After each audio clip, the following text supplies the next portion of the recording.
ये जो मंदिर का फैसला आया है, अयोध्या का जो फैसला आया है, ये फैसला है, केवल फैसला है, लेकिन न्याय हुआ है इस अयोध्या के मसले पर? न्याय हुआ है ऐसा मैं नहीं मानता। न्याय नहीं हुआ और हम अदालत से, और ये तो हमारी सर्वोच्च अदालत है, देश की सबसे बड़ी अदालत है, वहां से हम न्याय की उम्मीद करते हैं। लेकिन इस फैसले में न्याय नहीं हुआ, केवल फैसला हुआ है। एक काव्य है, महाकाव्य है रामायण, जो उसके पात्र हैं वो भी सिर्फ रामायण के पात्र हैं, काल्पनिक पात्र हैं।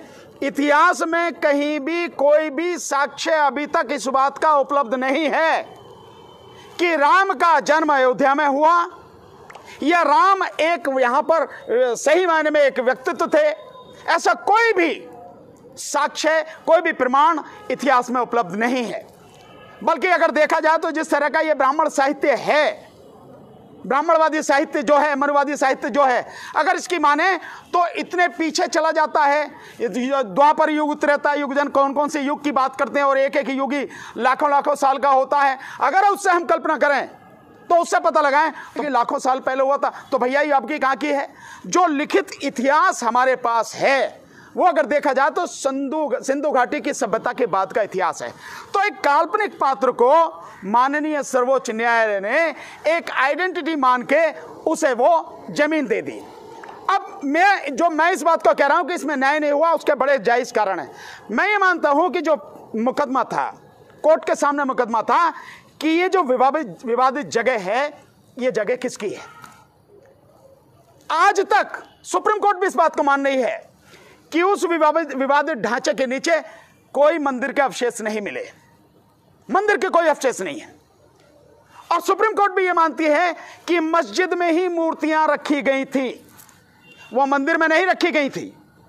और सुप्रीम कोर्ट भी मानती है और पूरी दुनिया ने देखा 6 दिसंबर 1992 को वहां पर वो मस्जिद टूटी, मंदिर नहीं टूटा।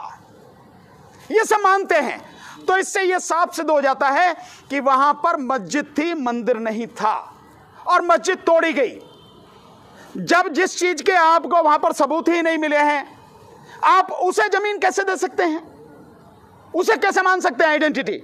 एक बात इस फैसले में है जो मैं आपसे कहना चाहूंगा, बहुत जरूरी है, जिससे मैं मानता हूं कि इस फैसले के बाद संविधान का अपमान खुद माननीय सर्वोच्च न्यायालय ने किया।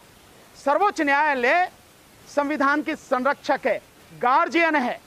संविधान की देखभाल रखना और उसके मूल ढांचे से छेड़छाड़ ना हो, यह जिम्मेदारी माननीय सर्वोच्च न्यायालय की है। लेकिन मेरे जहन में जो सवाल यह है कि आप देखेंगे कि वो जमीन मंदिर बनाने के लिए दे दी गई और सुप्रीम कोर्ट ने केंद्र सरकार को आदेश दे दिया कि केंद्र सरकार मंदिर बनाने के लिए एक ट्रस्ट बनाए 3 महीने में। तो अगर आप देखें हमारा संविधान जो है, संविधान की प्रस्तावना क्या कहती है, आप उससे समझें। और संविधान की प्रस्तावना मूल ढांचा है, उससे छेड़छाड़ नहीं हो सकती। ये सुप्रीम कोर्ट के कई जजमेंट हैं कॉन्स्टिट्यूशन बेंच के, उसमें कहा गया। और वो कहते हैं, हमारी प्रस्तावना कहती है कि हम भारत के लोग भारत को एक संपूर्ण प्रभुत्व संपन्न समाजवादी पंथ निरपेक्ष लोकतंत्रात्मक गणराज्य बनाने के लिए, इसका मतलब यह है कि समाजवादी पंथ निरपेक्ष का मतलब यह है राज्य का कोई धर्म नहीं है, लोगों का धर्म है, लोगों के अपने अपने धर्म है, वो माने, उनकी स्वतंत्रता दी गई है। जो हमारे जो मौलिक अधिकार है उनमें स्वतंत्रता दी गई, लेकिन राज्य का कोई धर्म नहीं है। पर इस तरह से क्या हुआ कि माननीय सर्वोच्च न्यायालय ने सरकार का, राज्य का एक धर्म बना दिया, जिम्मेदारी दे दी कि भैया मंदिर तू बना, मंदिर बनाने के लिए ट्रस्ट तू बना। तो ये जो है ये असंवैधानिक है और मैं नहीं मानता कि माननीय सर्वोच्च न्यायालय को ऐसा करना चाहिए था। इससे संविधान का उल्लंघन हुआ। और वो उस रिपोर्ट बाकायदा कहती है कि वहां पर बुद्धिस्ट कल्चर के, भगवान बुद्ध और उनके धर्म से जुड़े हुए वहां पर अवशेष मिले हैं, और जो अवशेष मिले हैं शायद उनके ऊपर ही वो ढांचा रहा होगा। तो उनकी बात भी सुनी जानी चाहिए थी। उन्हें डीलिस्ट क्यों किया गया, उन्हें डीटेक क्यों किया गया, और उन्हें क्यों कहा गया कि बाद में क्या होगा? जब आपने अब डिसाइड ही कर दिया तो बाद में क्या होना है? डिसाइड तो साथ के साथ होना चाहिए। ये भी एक दुर्भाग्यपूर्ण स्थिति है। इसीलिए मैं बार बार कहता हूं, इस देश की न्यायपालिका में कम से कम मुझे कोई विश्वास अब रहा नहीं है। हम न्यायपालिका से उम्मीद करते हैं न्याय की, जैसे संविधान का अनुच्छेद 142 माननीय सर्वोच्च न्यायालय को इनहेरेंट पावर देता, सारी पावर देता है, चाहे किसी भी डॉक्यूमेंट को जहां से भी हो मंगा ले, चाहे किसी भी व्यक्ति को बुला ले, किसी भी संस्था को बुला ले, किसी भी सरकार को बुला ले, और उसके लिए उसमें एक कहा गया है कि कंप्लीट जस्टिस यानी पूर्ण न्याय, संपूर्ण न्याय, उसके लिए सुप्रीम कोर्ट कुछ भी कर सकती है। पर संपूर्ण न्याय के लिए, कंप्लीट जस्टिस के लिए, पर इस मुकदमे में मैं कहता हूं वाकई में न्याय नहीं हुआ।